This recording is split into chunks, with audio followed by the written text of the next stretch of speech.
Good morning, guys. I'm coming to you talking about our next mini lesson. We will be talking about time. When I say the word time, I want you to think about what you think of when you hear time. Many of you will think of a clock. Some might think of a calendar. Some might think of a schedule. Time encompasses every day of our lives. Today, we're going to talk about how a clock helps us to keep our lives in order. Raise your hand if you've ever seen a clock before.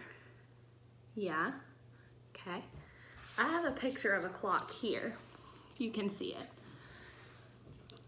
You notice this clock is a what kind of shape?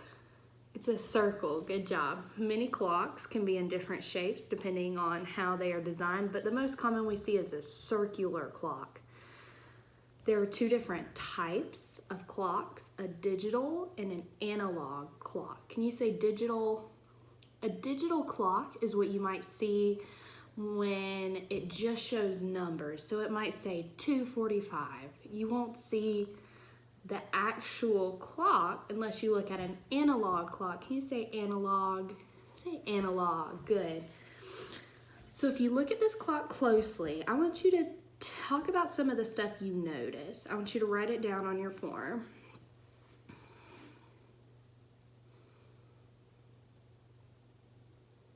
Remember, you can pause the session if you need extended time to write answers down. All right. I notice numbers. I notice these two things. Does anybody know what those are called? I'm going to give you a hint. Who knows what this is? That's a hand. Good job. These are the hands on the clock. Okay? There are two. There is a minute hand and an hour hand. The minute hand constantly moves. We can see it constantly move. The hour hand constantly moves as well, but it moves so slowly that we often don't notice it moving unless a great amount of time has passed by.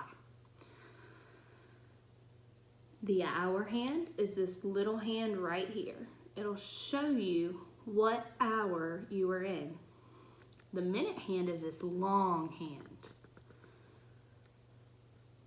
It's almost backwards because is a minute or an hour longer?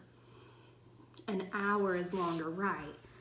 But the minute hand is the longest on the clock, so you've got to remember that. That can be a little tricky sometimes. So we're going to talk about how a clock is set up. If you see, it has numbers from 1 to 12 because we are on a 12-hour cycle for the morning and 12-hour cycle at night. We are on a 24-hour cycle of a day. 24 hours sounds like a long time, doesn't it? Okay. Each number represents the hour that it is. Okay. It may be 1 o'clock, 2 o'clock, 3 o'clock, 4 o'clock, 5 o'clock, and it goes all the way around to 12 o'clock. The minute hand, however, tells us by the minute. If you look very closely, I'm going to try and get as close as I can.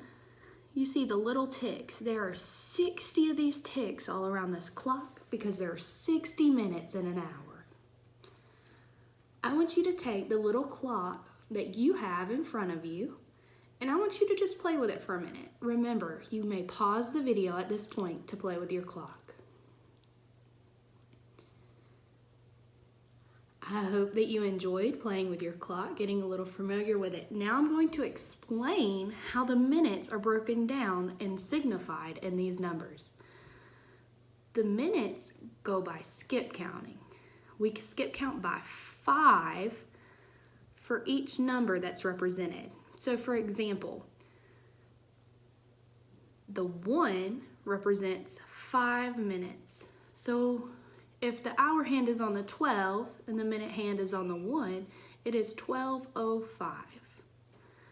The 2 is 10, 15, 20, 25, 30, 35, 40, 45, 50, 55, 60, and that goes back and resets for the next hour. What's something else that we might count by 5s for? I want you to think about that. Did someone say money? We do. Remember, we learned about nickels. We count by 5 when we talk about nickels. Very good. Kiss your brain. Okay. So we're going to talk about the significance of time. This is just a brief overview. So we're going to get into how to actually tell time when I have my big digital clock that's the same as your little one. So that'll be the next lesson. Right now, I want you to think about something that time would help us tell.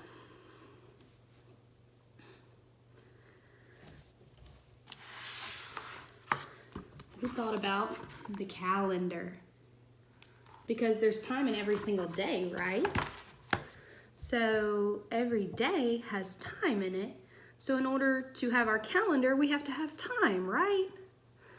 Very good. So time helps us with many things. It helps us to arrive at certain appointments. It helps us to be where we're supposed to be, like you knew to log in at a certain time because you knew I would be on. You knew what time you needed to go to bed, probably. Your parents told you had a bedtime, so you would get some rest because your body needs rest. You need time for relaxation too, right? I know y'all are enjoying your summer break.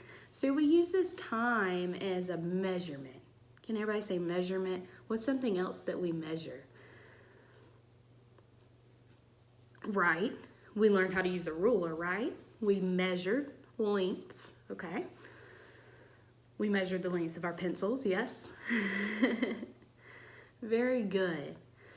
So when we're going into our next lessons about time, I want you to remember these takeaways of our brief intro lesson. Hour hand is the small hand. Minute hand is the long hand. The numbers on the clock, we count by 5, which we will get into working with that a lot more and become a lot more familiar with it when I have my clock and you have yours in front of you. Time can be used for many things, and time helps us to keep on track. I look forward to our next little lesson, and I hope you enjoyed this brief overview.